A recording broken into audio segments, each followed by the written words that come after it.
लोगोत्तमा अरिहंता लोगोत्तमा सिद्धा लोगोत्तमा शाहू लोगोत्तमा केवली प्रणतो धम्मो लोगोत्तमा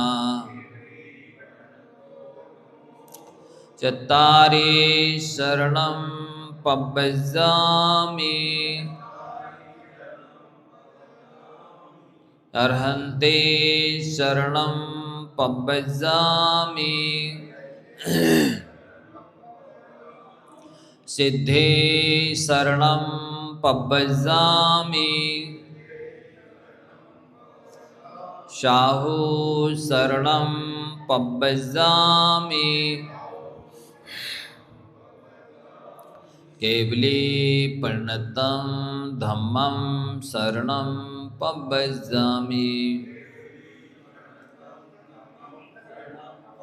बोले त्रिकालवर्ती नौ देवताओं की, बोले श्री हरनाथ भगवान की, आचार्य भगवंत गुरु वैश्य विद्या साहब जी महाराज की, परम पूज्य आचार्य श्री समय साहब जी महाराज की, परम पूज्य मुनिवर्षी निर्दोष साहब जी महाराज की।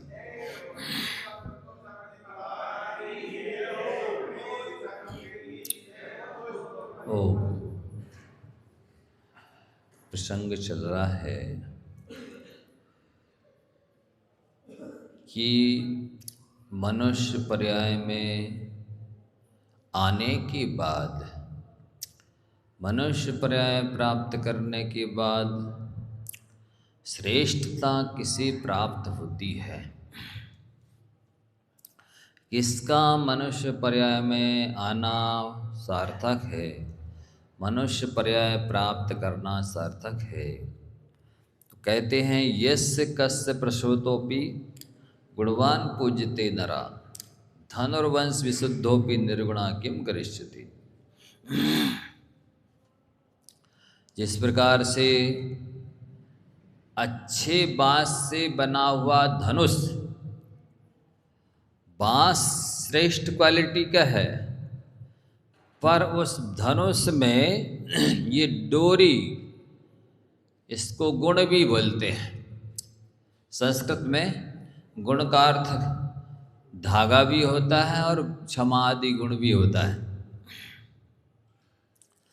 तो उत्तम बांस से बना धनुष भी बिना डोरी के, बिना गुण के किसी काम का नहीं होता है। उसी प्रकार से उत्तम वंश में जन्मा हुआ भी गुणों से रहित मनुष्य की कोई वैल्यू नहीं है।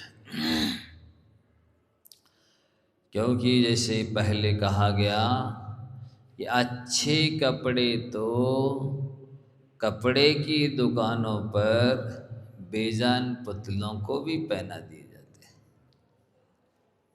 अच्छे कपड़े पहनने से कोई महान नहीं बनता, अच्छे वस्त्राभूषण धारण कर लेने से कोई महान नहीं होता, अच्छा रंग रूप होने से भी कोई महान नहीं होता है। क्योंकि अच्छा रंग कुछ दिन अच्छा लगता है, लेकिन अच्छा स्वभाव सदैव अच्छा लगता है। क्या सदैव अच्छा लगता है? अच्छा स्वभाव सदैव अच्छा लगता है। इसी प्रकार से धन कमा लेना मात्र महत्वपूर्ण नहीं होता है। वस्तुतः महत्व है मनुष्य पर्याय में तो गुणों का है। इसलिए वो कह रहे हैं कि चाहे ऊंचे वंश में जन्मा हो व्यक्ति, चाहे नीचे वंश में जन्मा हो, यदि गुणवान होता है तो उसकी इज्जत होती है, आदर होता है, कद्र होती है। गुणहीन व्यक्ति किसी भी कुल का हो उसे कोई नहीं पूछता। आप अपने गांव में देख लीजिए, भले उनके पास पैसा है, रूप है और दूसरे सांसारिक उपलब्धियां हैं, लेकिन धर्म नहीं है, धर्म की प्रभावना का भाव नहीं है, परोपकार का भाव नहीं है, तो कोई नहीं पूछता। विष्टा की तरह पड़े रहो एक तरफ, क्या लेना देना में। तुम्हारा पैसा तुम्हारे घर का, तुम्हारा रूप रंग तुम्हारे काम का, तुम्हारा कुछ भी है, होगे तुम अपने घर के धनी, नहीं कहते लोग।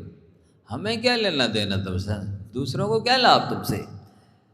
तो यहाँ यही कहा जा रहा है, जब उस राजा ने इस तरह विचार किया कि मेरे पुत्र तो बिना पढ़े लिखे हैं, तत्कथमिदानीमेते मम पुत्राः गुणवंता क्रियन्ताम्, तो मैं अपने पुत्रों को गुणवान कैसे बनाऊं, उसे चिंता उत्पन्न हुई। यदि महत्व मनुष्य पर्याय में गुणों का ही है तो मैं अपने पुत्रों को कैसे गुणवान बनाऊं। क्योंकि प्राचीन ऋषि मुनियों ने कहा है, आहार निद्रा भय मैथुनम च सामान्य मेतत् पशुभिर नराणाम धर्मो हि तेषाम अधिको विशिष्टा धर्मेण हीना पशुभि समाना। आहार तो मनुष्य भी करता है और पशु भी करता है, इसमें कोई विशेषता नहीं। भयभीत तो मनुष्य भी होता है और पशु भी होता है, इसमें भी कोई विशेषता नहीं है। कुशील सेवन मनुष्य भी करता है, पशु भी करता है, इसमें भी कोई अंतर नहीं है। लेकिन मनुष्य में यदि कोई विशेष होता है, खासियत होती है, तो वो धर्म होता है, विवेक होता है। और यदि धर्म नहीं है मनुष्य के अंदर, विवेक नहीं है, तो वो बिना सींग पूंछ का पशु है। और लिखते हैं आगे, धर्मार्थ काम मोक्षाणाम यस्य कोपि न विद्यते अजागलस्तनस्यैव तस्य जन्म निरर्थकम्। 4 प्रकार के पुरुषार्थ हैं, धर्म अर्थ काम मोक्ष। इन 4 प्रकार के पुरुषार्थ में ना तो उसका धर्म ही है उसके पास में, और ना ही न्याय नीति से कमाया गया धन है, और ना ही धर्म की परंपरा को चलाने के लिए, धर्म की प्रभावना को करने के लिए, स्वपर के कल्याण करने के लिए ही काम सेवन किया जा रहा है। और ना मोक्ष पुरुषार्थ कर रहा है, तो उसका जन्म बकरी के गले में रहने वाले थन के समान निष्फल है। आप लोगों ने देखा बकरी के गले में वो सिद्ध चक्र वाला जो भजन पढ़ते ना, नहीं अजागल स्तन बत निष्फल जिंदगानी फल पायो में नार, पढ़ते ना उसमें। अजागल स्तन, बकरी के गले में रहने वाले थन के समान उसका जीवन बेकार है। जिसके पास धर्म अर्थ काम मोक्ष पुरुषार्थ नहीं है, वो मनुष्य तो निष्फल है, निष्प्रयोजन जिंदगी है उसकी। और आगे कहते हैं, आयु कर्म च वित्तम च विद्या निधन में उचे पैंचैतान्यपि सृज्यन्ते गर्वस्थस्यैव देहिना। देखो, बहुत ध्यान से सुनने समझने की बात है। कह रहे हैं कि जब ये जीव गर्भ में आता है, उसी समय इसके आयु निश्चित हो जाती है। कितनी आयु ये लेकर के आया है, कितना जीवन जिएगा, ये उसका गर्भ में पहले से ही निश्चित था। वो पहले ही बंद करता है आयु का, मनुष्य गति का मनुष्य आयु का बंद किया, तब तो मनुष्य पर्याय में आया है। तो वो पहले ही निश्चित हो जाता, उसकी आयु, उसका कर्म, उसका धन, विद्या और मृत्यु, ये मनुष्य के माता के गर्भ में पहुँचते ही उसके भाग्य में निश्चित होती है। कहने का तात्पर्य है कि व्यक्ति ना सांसारिक वस्तुओं की उपलब्धि के लिए पुरुषार्थ करता है, उसे सांसारिक वस्तुओं के लिए उतना पुरुषार्थ नहीं करना चाहिए, क्योंकि उसके तो वो भाग्य में है तो मिलना ही है।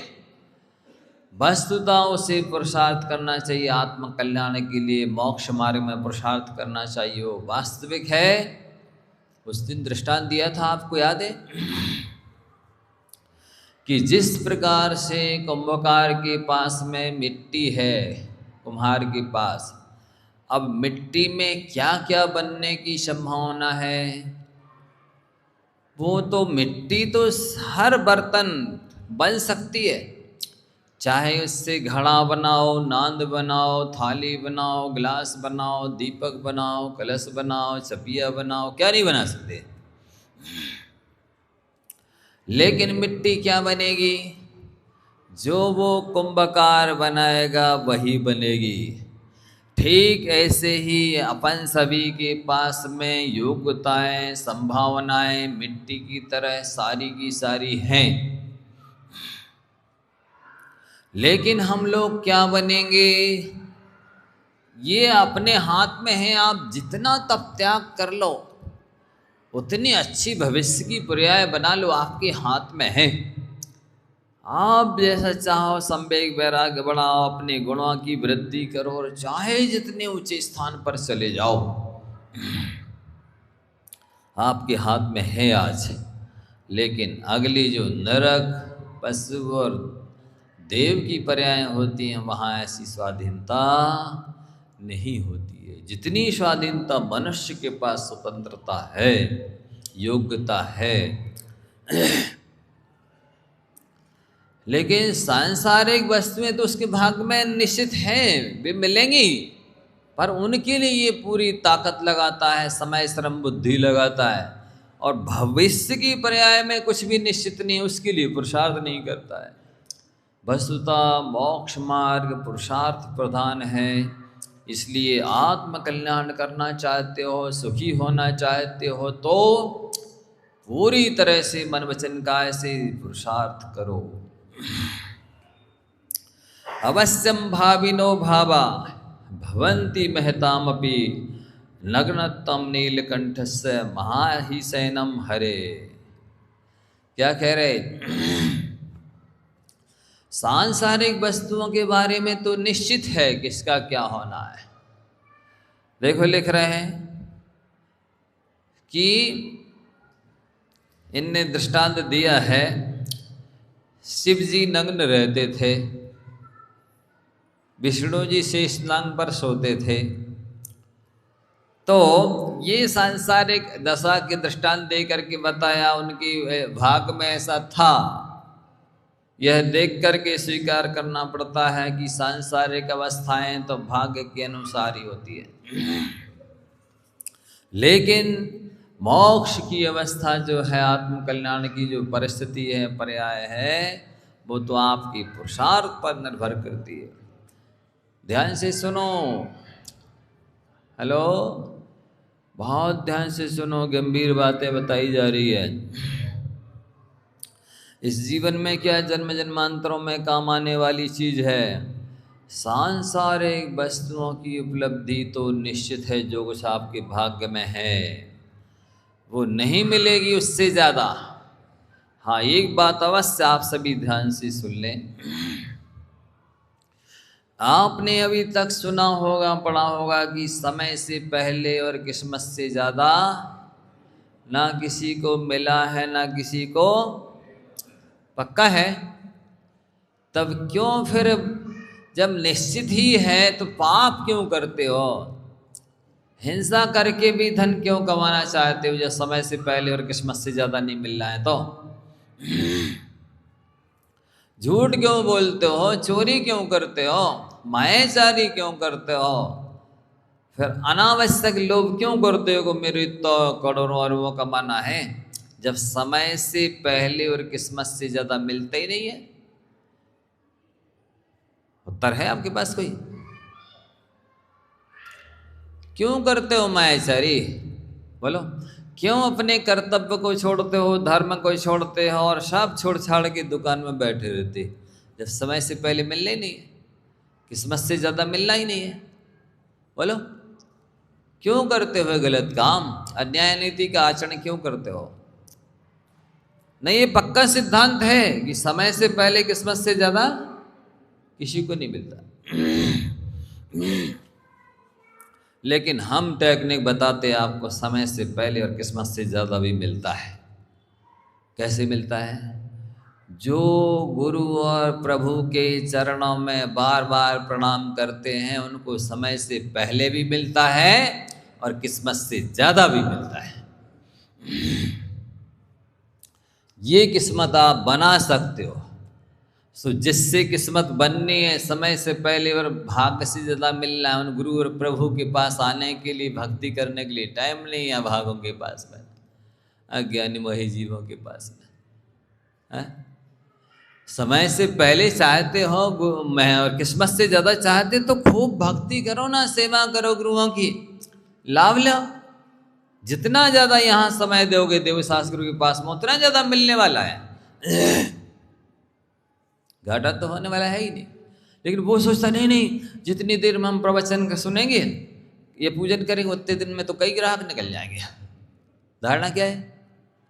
जितनी देर प्रवचन सुनेंगे, पूजन करेंगे, उतने में तो कई ग्राहक निकल जाएंगे। उसी विश्वास होना चाहिए कि जितनी देर हम पूजन सुन कर रहे हैं, प्रवचन सुन रहे हैं, उससे तो और ढेरों पुण्य बंद हो रहा है।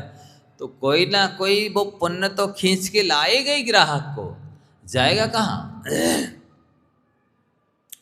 जब आप लोग स्वयं कहते हो कि भाग्य में होता है तो छप्पर फाड़ के आता है और भाग्य से उतर जाता है तो थप्पड़ मार के जाता है?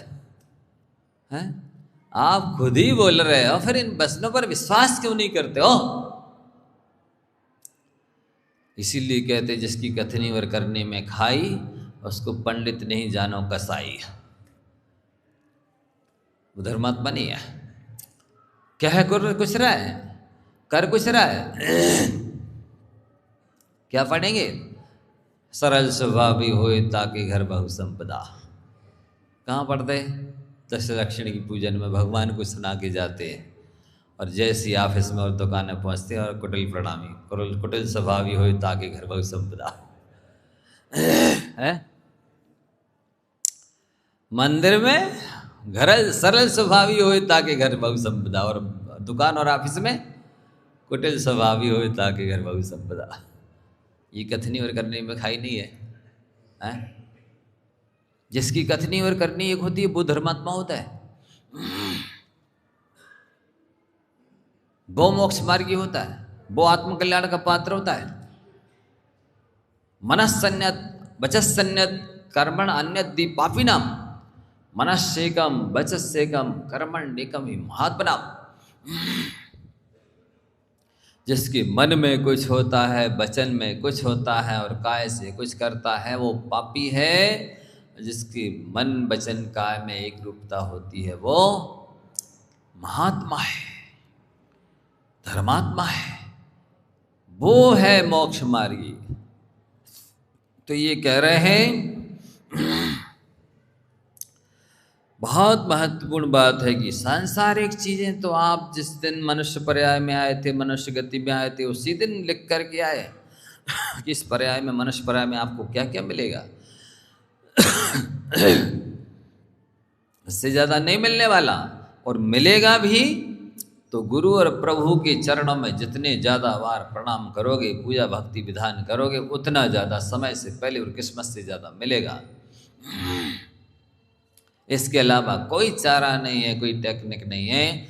आप कितनी चोरी चमारी बदमाशी बेईमानी कर लें, 2 नंबर के काम कर लें, मिलावट के काम कर लें, घूसखोरी काम कर लें, इन सब से किस्मत से ज़्यादा मिलने वाला नहीं। इससे तो और पुण्य घटता है, सो और कम मिलेगा, मिल रहा होगा तो नहीं मिलेगा। पाप से धर्म, पाप से सामग्री नहीं मिलती है। भोगोपभोग की सामग्री तो पुण्य से मिलती है, और दान देने से पैसा कम नहीं होता है। पैसा तो कम होता है पाप कर्म की वजह से, दान देने से तो और पुण्य बढ़ता है, तो और आता है। आप जितना ज्यादा छोड़ेंगे, आप देखो तीर्थंकर परमात्मा 4 अंगुल ऊपर चढ़ते हैं समोषण के, इसके बाद भी उनका इतना तीव्र पुण्य है कि वो समोषण चलता है, अमूल्य अरबों खरबों की संपत्ति का, सोने चांदी हीरे मोती जवाहरात का समोषण चलता, सोने के कमल उनके चरणों के नीचे बिछाए जाते, जहां जाते वहां समोषण बन जाता। यदि अपनाने से ही चलता है लक्ष्मी आती, तो ऐसा है ही नहीं। वो तो भाग्यवान के पीछे पीछे आती है। लक्ष्मी भगवान की दासी है। हाँ भाई, लोग कैसी कैसी मांगा कि धन तो पैर की धूली है, वेश्या सम लक्ष्मी अति चंचलिया का कौन पतियारा है। कहाँ एक तरफ तो इतनी निकृष्ट उपमा दे रहे हो कि पैर की धूली है और वेश्या के समान है, हैं? उपदेश के लिए कहते धन तो नश्वर है, दूसरों के लिए नश्वर है, अपने लिए ईश्वर है, हैं? आगे बताते, ये सूत्र याद रखना, यद भावी न तद भावी, भावी चेन्न तदन्यथा, इति चिंता विसग्नोय मगधा क्षमना पियते। सांसारिक कामों के विषय में आपको ये सूत्र उतार लेना चाहिए। जो होने वाला है वो होके रहता है, जो नहीं होने वाला है वो नहीं होता है। ऐसी जो औषधि का पान करता है उसको चिंता रूपी विष नष्ट नहीं करता, उसे चिंता नहीं सताती। और ये फलाने का क्या होगा, अरे आपके भरोसे आया क्या वो मनुष्य पर्याय में, मनुष्य गति में आपके भरोसे, आपके भाग्य के भरोसे आया कि वो अपना स्वयं भाग्य लेके आया। उसका अपना भी एक आत्मा का गुण है, वीर्य गुण है, वीर्यांतना नाम का गुण होता है, वीर्य गुण होता है। वो जितना क्षम लाया होगा वो तो पुरुषार्थ करेगा। और जिस समय व्यक्ति बैठा है, सो रहा है, उस समय भी पुरुषार्थ कर रहा है, क्योंकि वीर्य नाम का गुण तो वर्णवन करते ही रहता है, उत्पाद व्यय द्रव्य होता ही रहता है। आत्मा में जितने भी द्रव्य गुण पर्याय हैं उन सब पे उत्पाद व्यय द्रव्य होता है। पर ये मोही अज्ञानी प्राणी क्या समझता है, हम हाथ पांव चलाए इसका नाम वीर्य है, वो पुरुषार्थ है ही नहीं। सब द्रव्यों में है, सभी अपना अपना पुरुषार्थ कर रहे हैं। तो ये जो होनहार नहीं है वह कभी नहीं होगा, और जो होनहार है उससे विपरीत भी नहीं होगा, वह होके रहेगी। ऐसी चिंता रूपी इस विष को नष्ट करने वाली इस औषधि को ये संसारी प्राणी क्यों नहीं पीते हैं? व्यर्थ की चिंता करते रहते, उसका क्या होगा, उसका क्या होगा, उसका क्या होगा, और इसको भूल ही जाते हैं। उत्तमा स्वात्म चिंता चात देह चिंता च मध्यमा, अधमा काम चिंता स्यात् पर चिंता धमा धमा। आत्म कल्याण की चिंता होना उत्तम चिंता मानी गई है, और आत्म कल्याण में निमित्त साधन होने से शरीर की चिंता मध्यम चिंता मानी गई। और काम भोगों की चिंता होना अधम चिंता मानी गई है, और उसका क्या होगा, उसका क्या होगा, इस तरह से पर की चिंता करना नीच से भी नीच चिंता मानी गई है, अधम से भी अधम चिंता मानी गई है। क्यों अधम चिंता में जी रहे हो? इस औषधि को पियो कि जो होने वाला है वो निश्चित है होगा, जो नहीं होने वाला हम कुछ भी कर लें वो नहीं होगा। एतत् कार्य अक्षमणाम केसांचिद आलस्य वचनम। लेकिन जो आलसी लोग होते हैं वे इस सूत्र को आत्मकल्याण के विषय में लगा लेते हैं। हमारा कल्याण होना होगा तो हो जाएगा, भगवान ने जब देखा होगा तब ये होगा, हमारे करने से क्या होता है। मतलब जिस सूत्र को संसार के काम में लगाना था उसको आत्मकल्याण के विषय में लगा लिया। संसार के कामों में लगाते तो चिंता मुक्त हो जाते, आत्म कल्याण के बारे में लगाते तो पुरुषार्थी बन जाते और आत्मा का निकट भव्य बन जाती।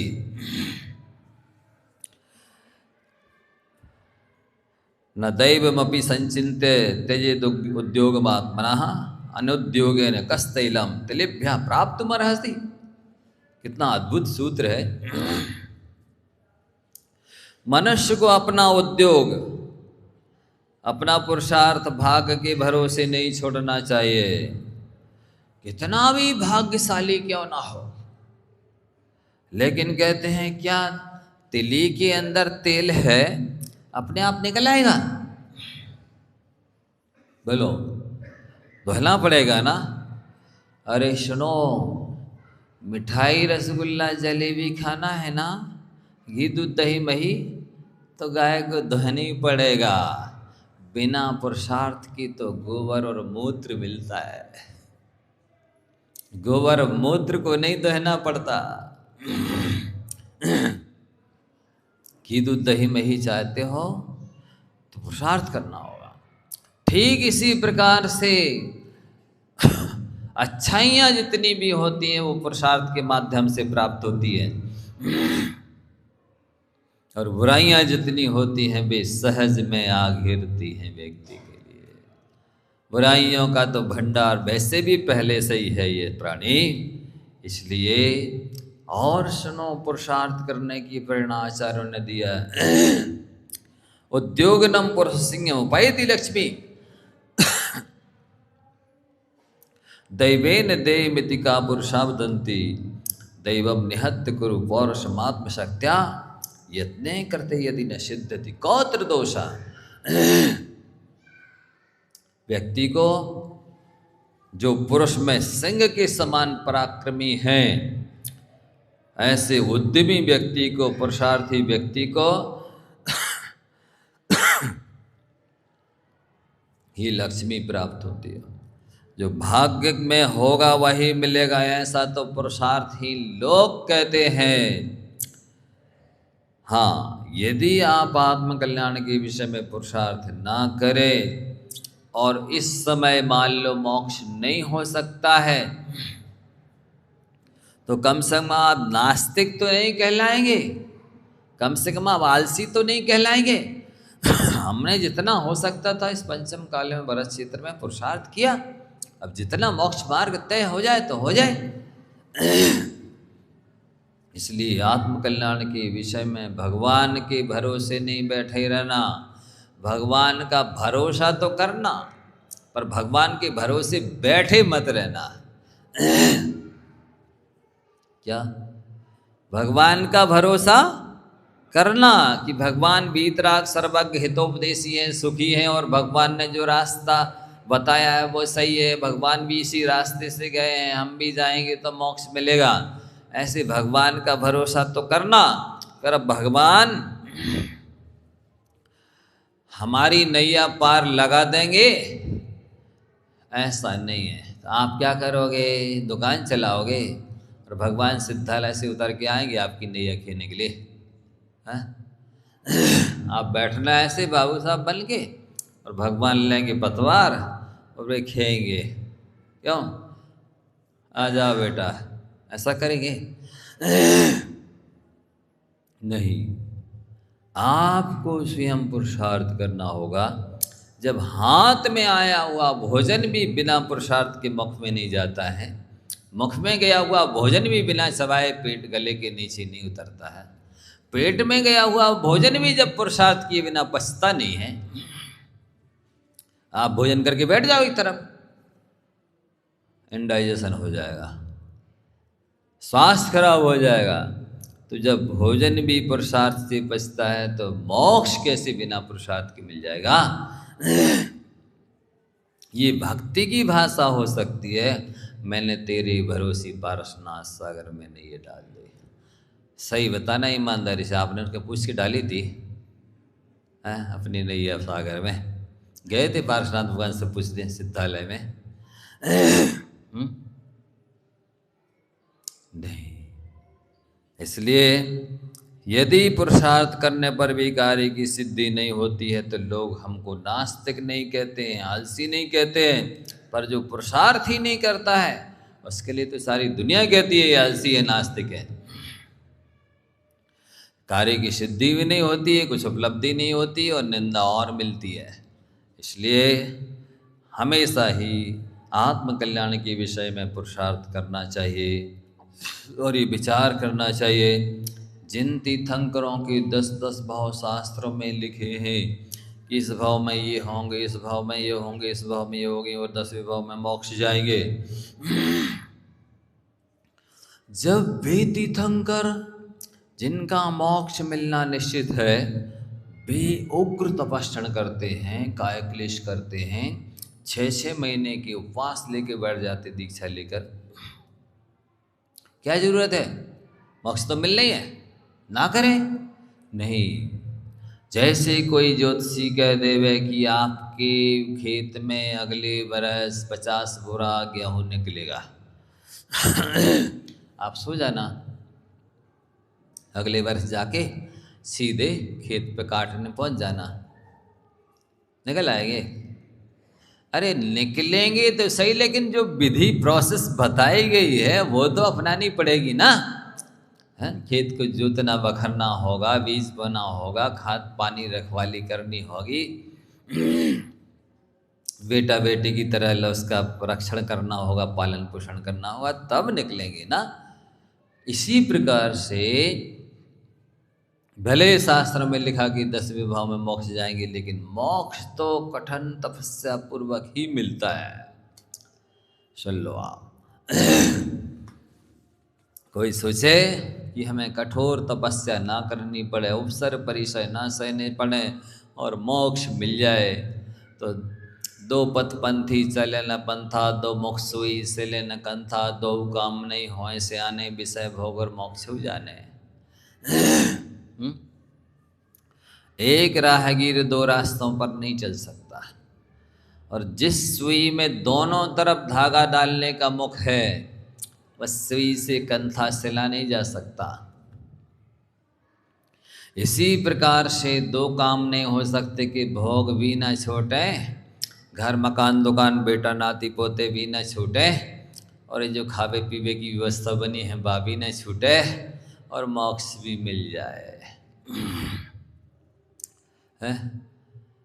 ऐसा होता तो काहे को तीर्थंकर जो संसार विषय सुख होता, तीर्थंकर क्यों त्यागे, काहे को शिव साधन करते संयम सो अनुरागे। है?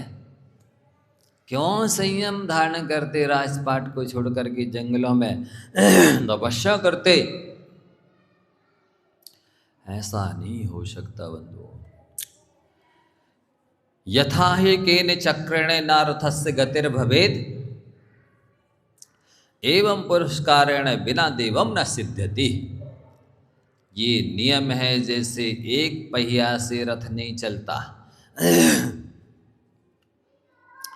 एक पंख से पक्षी नहीं उड़ सकता है, उसी प्रकार से अकेले भाग्य से कुछ नहीं हो सकता है। जब भाग्य और पुरुषार्थ दोनों पहिया मिलेंगे तभी कार्य की सिद्धि होगी।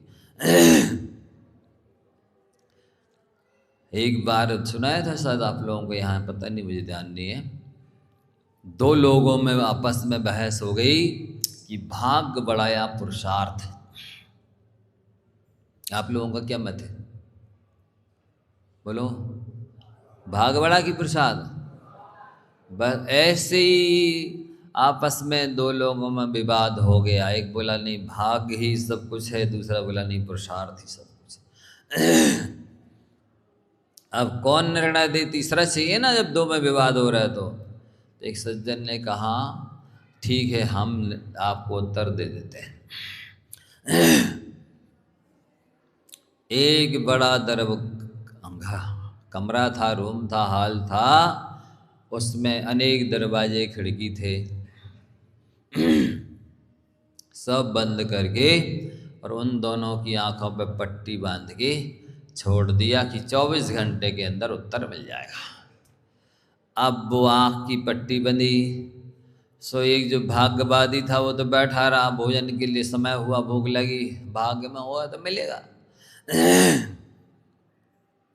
पुरुषार्थ करने वाले ने इस तरह से टटोलना शुरू किया, कोई खिड़की होगी, कोई आला होगा, कहीं कुछ रखा मिल जाए। टटोलते टटोलते देखा कि एक आले में नाश्ते का डिब्बा और पानी का बोतल रखा था। अब उसने कहा मेरी जीत तो हो गई है। पुरुषार्थ से कार्य की सिद्धि होती है। चलो अब जीत तो गई है, मित्र तो मेरे ही है, अब इसको भी दे देते भोजन करने के लिए, आधा आधा खा लेते हैं। अब दोनों ने खा लिया। भोजन करने के बाद उसने कहा देखो मेरे प्रसाद की जीत हुई ना। तो वो कहता मैं थोड़ी भूखा हूँ, मेरा भी तो पेट भर गया।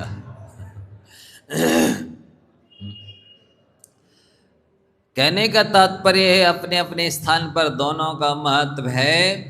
बस वास्तविकता ये है कि आज का पुरुषार्थ ही कल भाग्य बन जाता है।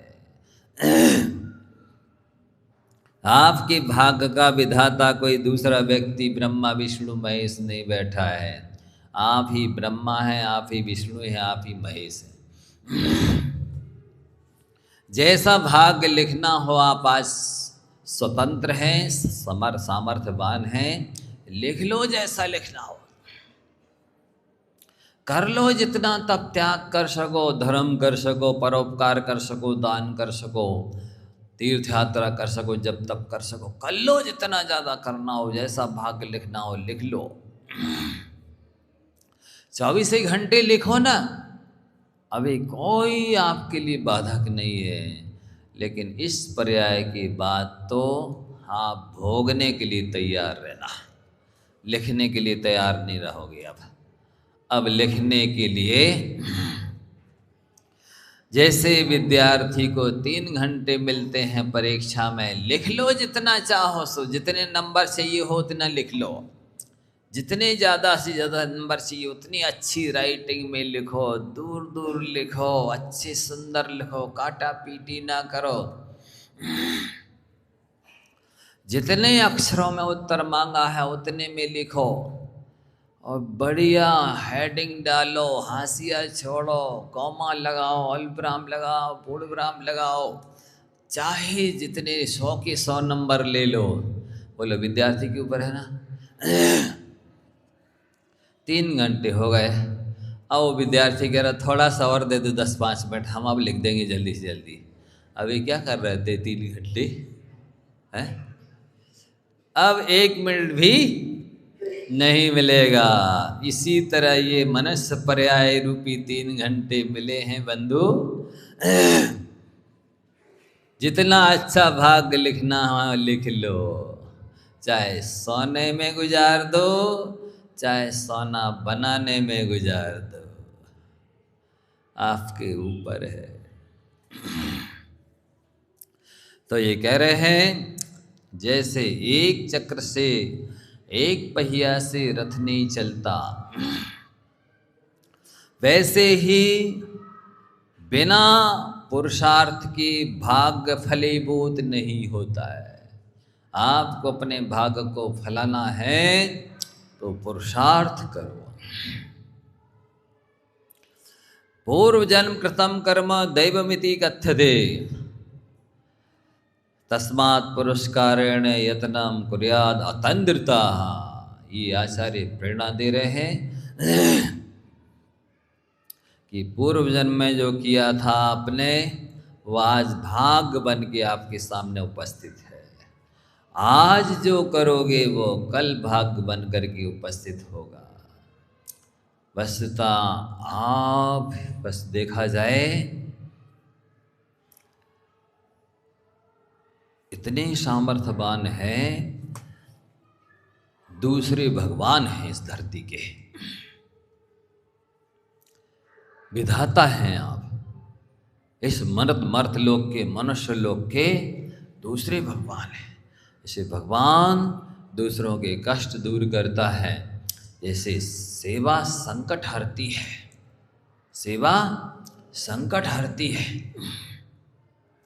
आपको अपने जितने संकटों को हरना हो उतनी सेवा कर लो, सारे संकटों का हरण हो जाएगा।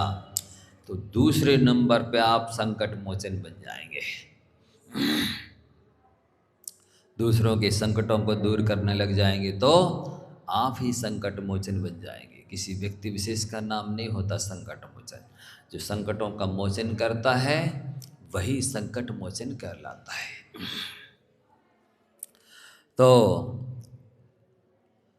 आलस को छोड़ करके व्यक्ति को पुरुषार्थ करना चाहिए, ये आचार्यों की प्रेरणा है।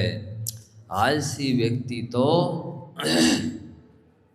क्या कहता है, अजगर करे ना चाकरी, पंछी करे ना काम, और दास मलुका कह गए सबके दाता राम।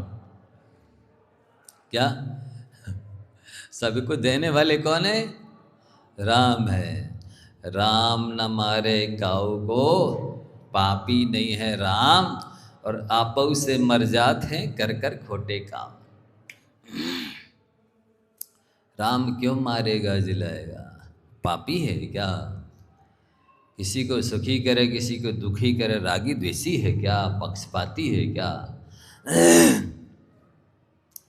अपने आप खोटे काम कर कर के व्यक्ति मर जाता, दुर्गति में चला जाता है, अच्छे काम कर कर के सदगति में चला जाता है।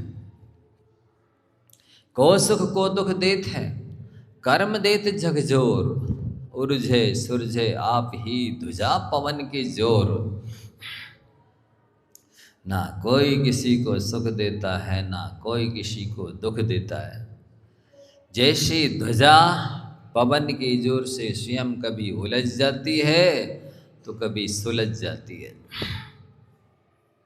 इसी प्रकार से यह जीव पुण्य के उदय से सुखी हो जाता है, पाप के उदय से दुखी हो जाता है, और इसको सुखी दुखी करने वाला कोई नहीं है।